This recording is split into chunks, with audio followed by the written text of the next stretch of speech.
महादेव। हर हर हर महादेव। शंभो त्राहि माम रक्ष माम काल हर कष्ट हर दुख हर दारिद्र्य हर सबका भला कर। जय गौ माता जय गोपाल। सहना भवतु सहनो भुनक्तु सवीर्यं करवावहै तेजस्विनां वधितमस्तु मा विद्विषावहै। ओम शांति ओम शांति।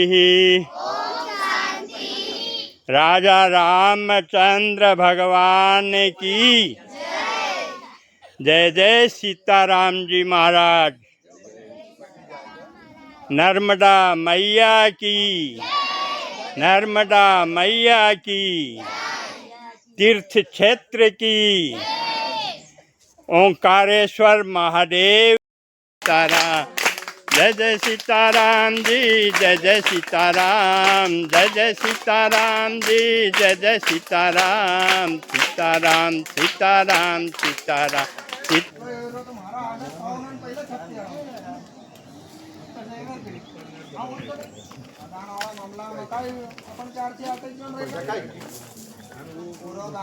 जय भगवान परशुराम महादेव।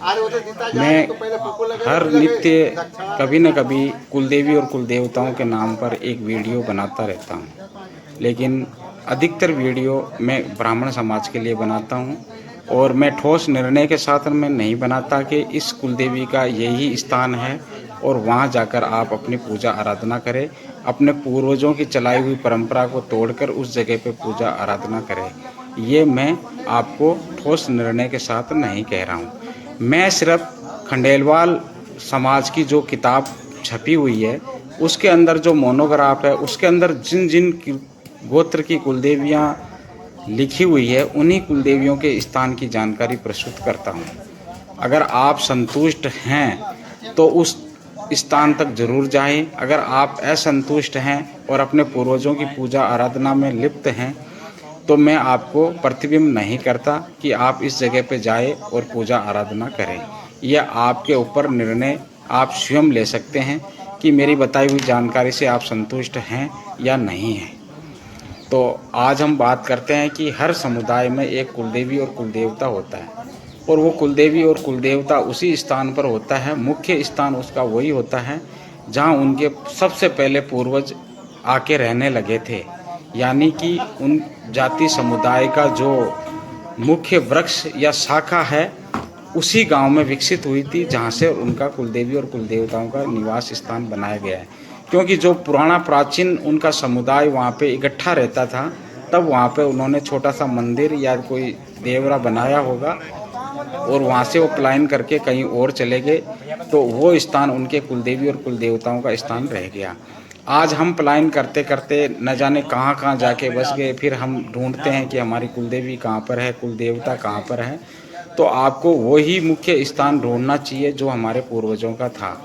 वैसे उस नाम के कुलदेवी के नाम के या कुल देवताओं के नाम के कई स्थान आपको मिल जाएंगे, लेकिन मुख्य जो स्थान है वो वही मिलेगा जिसकी पूजा आराधना आपके पूर्वज करते आए हैं या करते रहेंगे। वो आपके पैतृक गांव के नाम से ही मिलेगा, यानी कि आपका पैतृक गांव जहाँ कहीं भी होगा तो वहाँ कुलदेवी या कुल देवताओं का स्थान मिलेगा। तो आप उसी को ढूंढने में लगे हैं, तो प्लीज़ आप ऐसे लोगों से संपर्क करें जो आपको अपने पैतृक गांव तक पहुंचाए दे। और कुलदेवता और कुलदेवी के स्थान तो आपको मिल ही जाएंगे, उसके साथ में आपके वंश दर्शन भी हो जाएंगे, यानी आपके वंश जो पूर्व कई साल पहले वहाँ से चले गए थे तो एक दो परिवार तो वहाँ ज़रूर मिलेंगे ही, तो वो परिवार भी आपको ज़रूर मिल जाएंगे। तो वंश दर्शन के भी आपको मिलने का सौभाग्य प्राप्त होगा। अब बात करते हैं कि हमारे जीवन में कुलदेवी और कुलदेवताओं का कितना महत्वपूर्ण स्थान है या क्यों पूजा आराधना करते हैं। तो इनका कारण और नुकसान और फ़ायदा दोनों है। अगर पूजा आराधना करते हैं तो हमें फ़ायदा ही फ़ायदा है। अगर हम पूजा आराधना को छोड़ देते हैं तो हमें नुकसान है। नुकसान इस प्रकार से है कि आपके मांगलिक कार्य होना बंद हो जाएंगे, बच्चों की मंदबुद्धि हो जाएगी, आपके काम बंद हो जाएंगे, काम में कई बाधाएं उत्पन्न होगी, गृह क्लेश होंगे या कई प्रकार की ऐसे दिक्कतें आएगी। बीमारी जरूर होगी लेकिन वो आपकी जांचों में नहीं आएगी।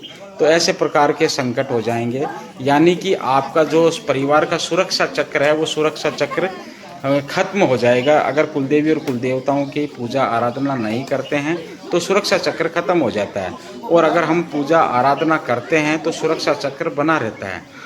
तो हमें नित्य हर रोज़ अगर हमें ज्ञात है तो आप हमें वो कुलदेवी और कुलदेवताओं के स्थान का अगर ज्ञात है, पता है, तो आप कहीं भी रहते हो तो आप उनके नाम का स्मरण जरूर करें और ये कहें कि भाई हमें जब मौका मिलेगा, जब हम तेरे दरबार में या आपके दरबार में ज़रूर आएंगे, धोख लगाएंगे, हमें सुख संपत्ति दे और हमारे दरबार को उन्नति के शिखर पे ले जाए, हमारे रुके हुए कार्य को आप करवाएं, मांगलिक कार्य में वृद्धि करें, जो मांगलिक कार्य रुके हुए हैं उनको आगे पहुंचाएं। तो इस प्रकार से आप जीवन में हर कार्य को करते हुए अपने कुलदेवी और कुलदेवताओं के स्थान को जरूर स्मरण करते रहे, याद करते रहे। कुलदेवी और कुलदेवताओं का जो स्थान होता है वो हमारे पूर्वजों के गांव के साथ में जुड़ा हुआ होता है, क्योंकि हम हजारों साल पहले कोई न कोई समुदाय वहाँ पे आया था, वो समुदाय वहाँ पे घना इकट्ठा हो गया था। इकट्ठा होने के बाद में वहाँ पे उन्होंने स्थान बनाया, स्थान बना के वो वहाँ से पलायन कर गए, तो वो स्थान महत्वपूर्ण स्थान हो गया। उस कुलदेवताओं का या कुलदेवी का जो महत्वपूर्ण स्थान है वो एक नाम से कई नाम के मिल जाएंगे, जगह जगह स्थान मिलेंगे, लेकिन मुख्य जो प्रचलित नाम होगा या जो जरूरी हमारे लिए लागू होगा वो वही होगा जो गांव में होगा। और इसी प्रकार से हम उसकी पूजा आराधना या स्तुति कर सकते हैं। तो एक दूसरी बात और है कि कई समुदाय की एक ही कुलदेवी होती है या एक कुलदेवता होता है, तो उसमें भी अपन भ्रम संकट में पड़ जाते हैं कि यार बनियों की कुलदेवी भी वही है, हमारी भी वही है, या सुनारों की भी वही है, या किसी और की भी वही है। तो ऐसे तो हो नहीं सकता, ये हमें बताने वाला झूठ बता रहा है या पोपगंडा है। तो ऐसा कुछ नहीं है, सारे समुदाय की एक कुलदेवी हो सकती है। जैसे कि जीन भवानी है, जीन भवानी को ब्राह्मण लोग भी पूजते हैं, वैश्य समाज भी पूजते हैं और सुनार भी पूजते हैं, और भी कई लोग होते हैं जो भी वे कुलदेवी का नाम लेकर जीन भवानी को पूजते आए हैं। जैसे मैं खुद बणसिया गोत्र से हूँ, तो हमारी कुलदेवी को वैश्य समाज के लोग भी पूजते आए हैं। तो ऐसी कोई गहरा विचार और मंथन करने की आवश्यकता नहीं है कि वो कुलदेवी को कितने समुदाय पूजते हैं। समुदाय कई पूज सकते हैं लेकिन कुलदेवी एक ही हो सकती है, कई समुदायों की कुलदेवी एक हो सकती है, क्योंकि 24 ऋषि गोत्र में से जितने भी ऋषि गोत्र हैं वो सभी समुदाय में लागू होते हैं। तो इस प्रकार से वो हमारी सबकी कुलदेवी हो सकती है। कुलदेवी का स्थान जहाँ होता है वहाँ वर्षों पहले हमारे पूर्वज बड़े समुदाय में रहते थे, और वो समुदाय हमारे को याद दिलाता है कि ये हमारे पूर्वजों का गांव है जहाँ हमारी कुलदेवी है।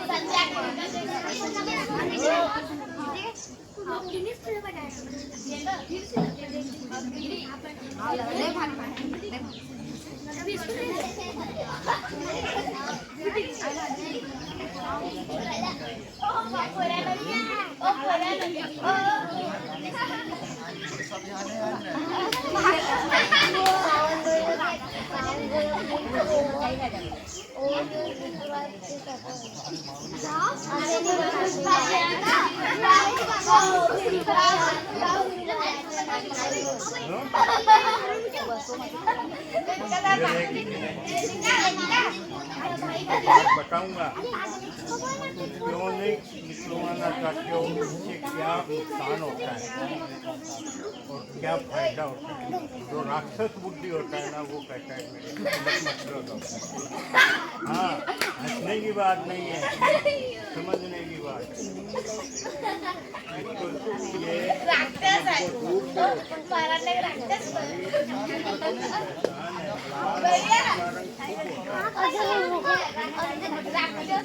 पूरा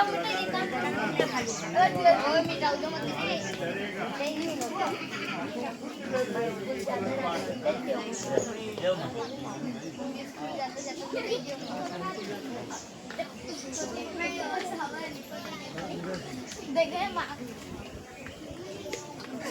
हाँ आई जाओ ले जाओ लाओ प्लेट को जलेबी ले आओ जलेबी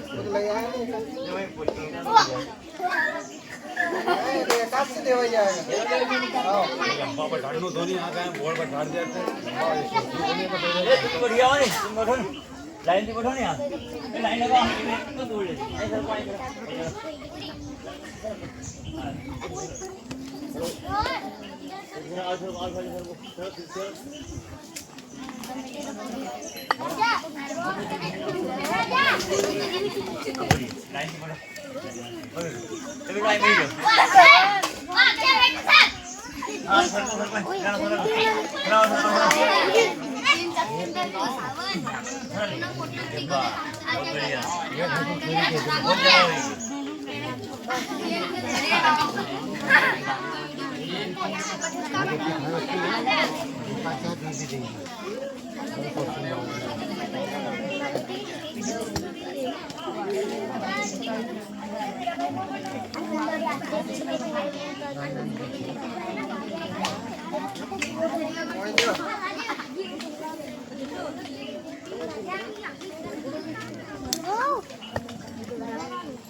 बढ़िया काम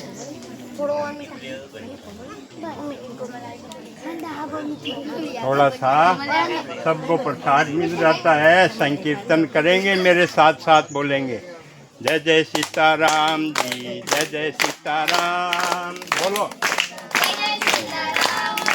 जय जय सीताराम, जय जय सीताराम जी, जय जय सीताराम, सीताराम जी, जय जय सीताराम, जय जय सीताराम जी, जय जय सीताराम, जय जय सीताराम जी, जय जय सीताराम, जय जय सीताराम जी, जय जय सीताराम, जय जय सीताराम जी, जय जय सीताराम, जय जय सीताराम जी, जय जय सीताराम, जय जय सीताराम जी, जय जय सीताराम।